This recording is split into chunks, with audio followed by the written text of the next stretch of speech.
The recently formed South Bay chapter of the International Association for Near-Death Studies has been meeting monthly with an impressive roster of guest speakers.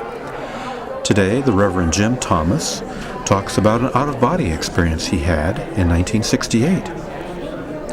Since that time, Reverend Jim has become a clinical psychologist and now researches the similarities between the near-death experience, out-of-body experiences, and the dissociative identity disorder. He talks about his findings. So I have been criticized by my peers and so forth for doing and treating these kind of people and being so open about this. D.I.D is real, and it was when the Vietnam veterans that had been in concentration or been in camps and been tortured, when they returned and started telling me about their symptoms and also saying this is how I kept the pain away, is that I would either go out of my body or I would flip to a different altar and everything. So when you saw these men coming in that had been tortured, starting to do these same things, it was then I made up my mind I was no longer going to hide what I believe and had to speak out for this. These people are some of the most interesting and some of the biggest pain in the rears you've ever met. And I just dearly love every one of them because I so appreciate their inability to control their lives. It's like constantly living with a family. And when I used to, when I did therapy a lot, I would set the different altars and different chairs around, then have the person move. But when they change personalities, but you get to know these people. I think I could see still these people years later, and I would still know which personality was talking to me. It's very obvious. And I taught a class at the seminary at Phillips Theological Seminary in Enid and moved to Tulsa. And every year for my class, I would bring this lady who suffered from D.I.D to my class, and we would talk, because I wanted the people to understand that this is real. They will be encountering this. They need to understand this. And she gave a wonderful talk about how to appreciate it. Of course, you all know this, that the beginning of healing is respect and love. I mean, it has to be there, and that's how it all begins. Okay, let's move to we're getting down to the bottom line here and why I think that all of this is so important. Now, every religion, they say, is basically has a similarity that there is love, and love is the thing to aspire for, something like that. I want to add one more thing that I think almost every religion that I know of has some kind of sense that we are not alone, that we are never alone. That there are times when we may feel alone or may be alone physically, but at the same time, our lives in some way are ruled or guided or informed, there's other ways to say it, I'm sure, by a committee. There's a lot of names for it in the different religions, different cultures. There are different names for it. The Christian name for it is a communion of saints. You hear cosmic committee. You'll hear the tribe, the master council. The idea is that you have some kind of at least one guardian angel or something like that will communicate with you, but at the same time you will be accountable to a group of saints or beings or angels or whatever that will be a part and inform you in your life.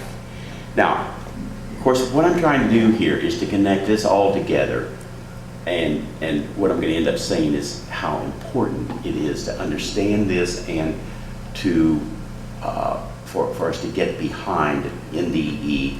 and to actually go to whatever we have to do to increase the research and what is going on here. The things that I hear with D.I.D. people, a sense of functioning as a family, of course, but there is a spiritual hierarchy among the altars. And the thing that I will hear is that this part of me is more or less a higher spiritual being, or more spiritual, closer to God. And so almost every D.I.D. person will admit there is a part of me that communicates directly with God and is part of God. And what I am doing as as the main personality here is learning about how to be more spiritual, how to communicate with God more directly. But I am being tutored all the time by this higher altar of mine.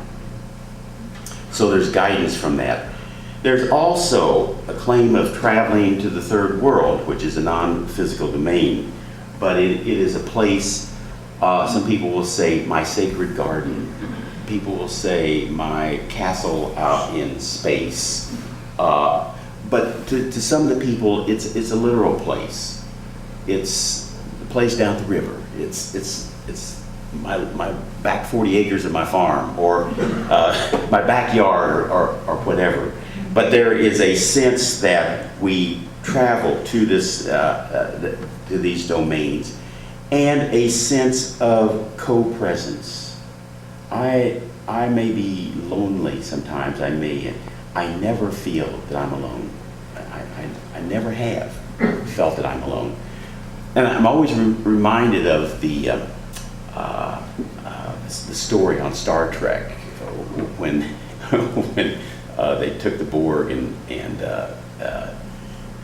they wired him up to be one of the good guys, and the Borg said, I'm so lonely. I can't stand this, not being connected to the collective. Well, anyway, if you're a Trekkie, you'll know what I'm talking about. If you're not, forget it. Okay. A loss of time and a loss of a sense of time when traveling. And another thing that the D.I.D. individual might say is that there's a dying place for me. They've used that term. There's a dying place for me. The dying place is in the light. And that is where I get the most comfort, and is also where I sense the most danger. The entire etiology, I think, could be a psychological defense, but on a literal life and death level. I believe that that's what it is. I think it's an ancient thing, and that there is no way, nothing new about all of that. Common threads here of all these three phenomena. These experiences, I think, inform us about the mind-body relationship. I think the more you think about it, the more you dig into it, the more you're going to discover, this tells me something about who I am. And the healing that comes from being, if you've had some of these experiences, is to come to an N.D.E. meeting and say, yeah, I'm one of you. I'm here. I sense that as well. There is nobody in this room that came here by accident tonight. I don't believe you're here in something to learn, something to share, something to feel, something included. And one of the things that we learn is that our self is not our body, but we act like it is. But our self is not our body. Our self is something that lives on past our body, lives in spite of our body. And Also, in our overall research and understanding, we must come to understand the significance of how all of this plays into post-traumatic stress disorder. And I haven't said that for years I did evaluations for the VA on post-traumatic stress disorder, so I know a lot about that. Very, very similar. The symptoms oftentimes are very similar. So there is a cumulative effect, I think, in our life of growing into learning about how we function and who we are and how we are not our body. And yet at the same time, we have the cumulative effect of the stress, which I think adds to all of this in some way and even increases the symptoms. We are all looking for ways that we can cut healthcare costs. It's not only just us Democrats, or us Republicans. But the idea is that I think that the mental health techniques, understanding and researching all of this, could provide so much and inform us so much about healing. How do N.D.E people, how do D.I.D people, how does having out-of-body experiences or O.B.Es, how does this increase our healing? We know that it does, and there are people in this room that will testify to that. We have to look at the healing, the formulation of the problem. What is the etiology of all of this? But what are the payoffs also? What can we learn about ourselves? And if we'll embrace the idea that we are all connected in a deeply spiritual way, then I think we can be much help to each other. And I think that's one of the real values of the N.D.E group, is knowing you're not alone. And none of us really are, but owning that, being to the point to where we say, I acknowledge that we are not alone, and that we are all connected. The more we open up to experience, of course, the more experiences we're going to have. But I think we can increase our potential in many ways. And I think all of these phenomena have the potential of movement energy through our chakra system, which is kind of my thing. So our lives are being directed in some way by some kind of spiritual consciousness, some kind of spiritual committee, some kind of divine committee. And the ancient Christians just loved this, loved talking about it, and the ones that did the most talk about it the most are the ones that were going to suffer martyrdom. And that is in the literature as well. If you just want to have a real trip, look up the Life of Perpetua. We've talked about it in our Bible class here. The Life of Perpetua just lays all of this out, and you'll see Perpetua all through everything that I talked about tonight.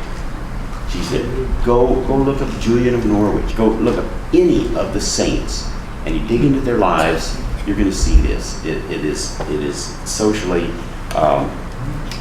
connected. So this cosmic committee, I think we can learn a lot about cooperation with our own unconscious mind. Now, I do this in my book. I talk about how can we increase our own knowledge, cooperation within ourselves. How can we stop the conflicts within ourselves? How can we go about getting control of and assisting, getting every part of us going in the same direction? That has to do with this cooperation and assisting of each family member assisting every other family member. So the total cooperation helps us to develop our potential and our creativity. The saints talk about emptying yourselves from conflict and emptying out yourselves so that you can fill yourself up with the Holy Spirit. Well, that's that's said another way, but that's the Christian way of saying that. Those who experience these phenomena that I've been talking about often direct their efforts and lives toward the lines of altruism with more purpose, kindness, and understanding. And I think this is what saves us, is to do that, to come down to that, learning to love, learning to give, learning to think about everyone else before we think about ourselves. So their lives are lived with more tuition, sensitivity, and a feeling of varying paranormal gifts. And that's one of the things that people do. But, you know, in the Old Testament days, they always killed the prophets. They never, they never liked them. They were probably an obnoxious bunch to start with. But that idea of learning and having the passion of things you just got to say, you know, that may stem from all of that. Okay, the bottom line, you guys, is this. If we fail to take these phenomena seriously and consider their implications for the understanding of our own cognitive system, our evolving model of the brain and mind and perhaps the soul may be led astray. On the other hand, if we will integrate these ideas, if we will do what we can to research, to talk to each other, to open up to each other about this, and what you know, every one of you in here knows something that could inform all the rest of us about how our mind might work on the basis of your own experience. And the more that you get into this, the more you're going to be more altruistic and loving, I think, but to be more powerful and creative, and to be able to get more answers from yourself. So, the summary is that we look at what is our ultimate opportunity. Our ultimate opportunity of using all that we have. I think near-death experiences offer a rich opportunity to explore many facets of the mind-body relationship. Here lie the basis for our understanding emotional and spiritual growth and lasting psychological change. And I think this is perhaps one of the areas with the most potential for lasting contribution to our society. Thank you very much. I'll take any questions now.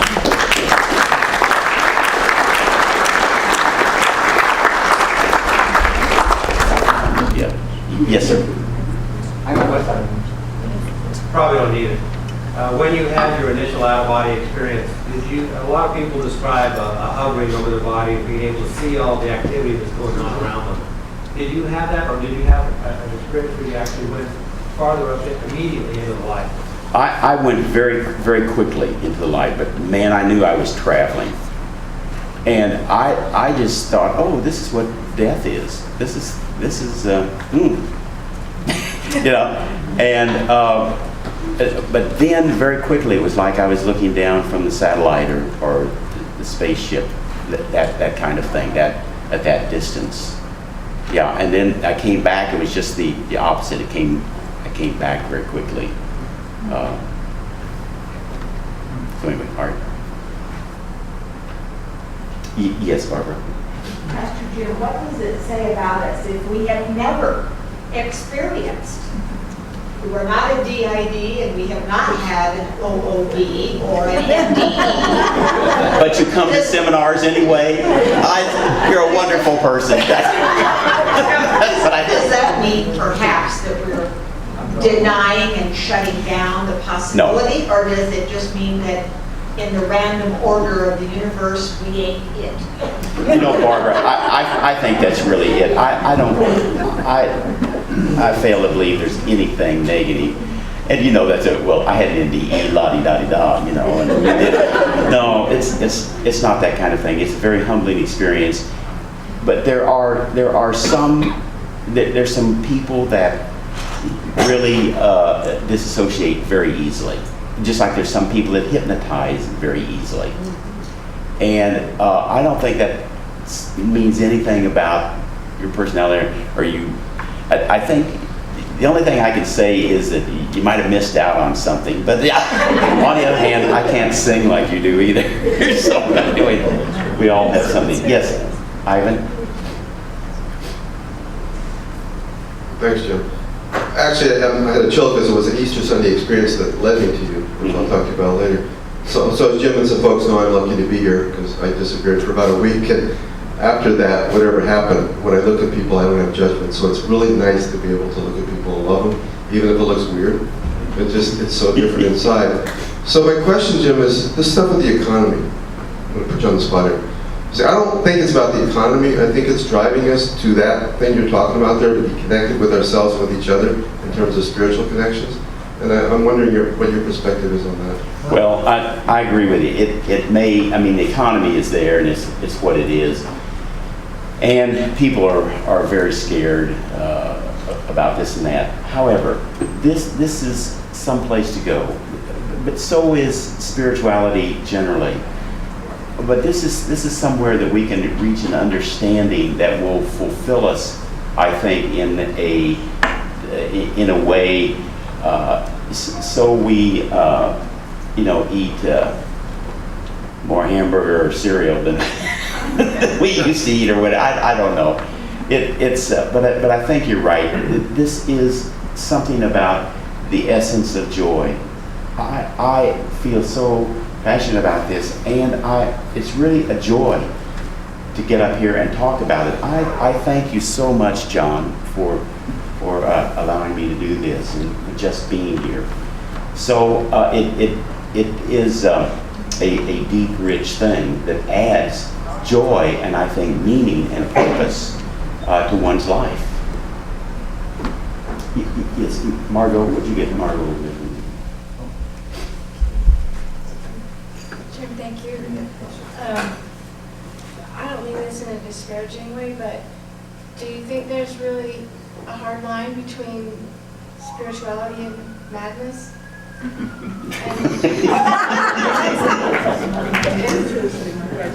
do you think that you need to, on some level, dissociate to get? Do you think you need to dissociate to escape the body? Oh, I have no doubt, Margot, that disassociation serves as a defense. And many people, when they get into situations, they will disassociate as a way, yes, to remain and control their unity, I think. And it's a very creative thing, sometimes in the way that people do it. I'm not disparaged about it, and there's no looking down on people or anything like that. And I think if I got in a situation where I were being tortured, when I was flying over North Vietnam, I mean, I always just thought, oh gosh, as long as I can stay in this airplane without getting shot down, it'll be all right. I did not want to be shot down and be captured. I really didn't. I just was so, that was the thing that scared me more than anything. So I think that knowing my personality, I probably would have developed into that if I'd been tortured as well. Yeah, I think it's a creative response, Margot, and we have to look that we are in the image of God and so forth, and we will do the Jesus miracles when he heals people from demons. Read it with the idea of D.I.D in mind. To me, that's happened. Paul? Having had this experience, did that have anything to do with becoming a priest later on? Well, I think it certainly did. But I have always been interested in the church. I was teaching Sunday school all that time. So what really I think made me want to be a priest is I wanted to do something more in the area of healings. I wanted to use the sacraments and the church as a way of healing, and just rather than just have. I wanted to have those extra ability to bring sacramental healing to a situation. Okay, let's take one or two questions. Yes, Hi, and thanks for being here tonight too. Introduce yourself, please. I'm Susan. Something else. I have a question. Only having had only one out-of-body experience in my lifetime at a very young age, it was very beautiful and peaceful and very interesting. And so I was just wondering, can we build the chakras or to make it happen again? I want to go there. Oh, well, I think if you might try one of my tapes, especially the one on meditation, that are, I don't know if we brought any quick Z's, Sally, but if you have a quick Z's, that quick Z's I found really helpful for when it helps people go out of body, and also is great for PMS. What's a quick Z?